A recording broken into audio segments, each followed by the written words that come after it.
Irán Aviv. El arte real. Hoy presenta Alquimia. El arte alquímico. La alquimia, al tratar de la transmutación de los metales, considera a estos como los símbolos de los cambios psicológicos que en los primeros tiempos operan en el aprendiz, el cual, estudiando con concentración y paciencia los textos sagrados y vivenciándolos en su tenor interno, irá observando las transformaciones que produce una nueva visión. De esta manera advertirá cosas que se le escapaban, detalles en los que no reparaba, y que se le van presentando cargados de significación.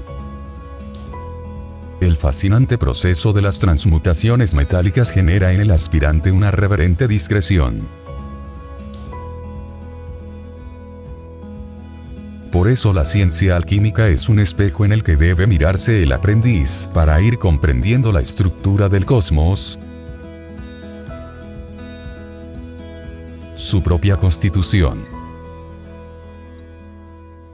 En este sentido, la búsqueda y la investigación tradicional es especialmente importante. Por otro lado, hemos relacionado el proceso alquímico con el proceso de iniciación, conocido y practicado desde siempre por la tradición unánime y la antigüedad. Esta es la alquimia espiritual, que no se contrapone, sino que muy por el contrario, se complementa con las operaciones materiales, psicofísicas. La transmutación interior se expresa en la psiquis como una revolución o regeneración de valores completa, que incluye la muerte del hombre viejo y el nacimiento del hombre nuevo. Esta gestación se compara con el nacimiento de un mundo, por lo que se corresponde con la cosmogonía. Por otra parte, el camino o vía iniciática es también réplica del recorrido del alma post-mortem e incluye la inmersión en el país de los difuntos.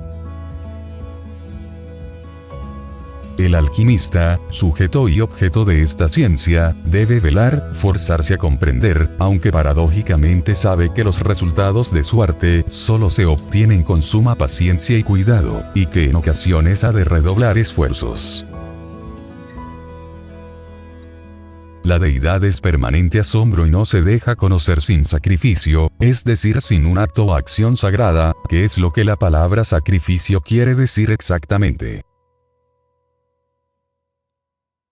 Asimismo, es sabido que los alquimistas de la antigüedad, como los medievales y renacentistas, usaban de la oración como un medio efectivo de transmutación y de comunicación con el espíritu y el alma del mundo, los que a través de sus efluvios templaban su carácter.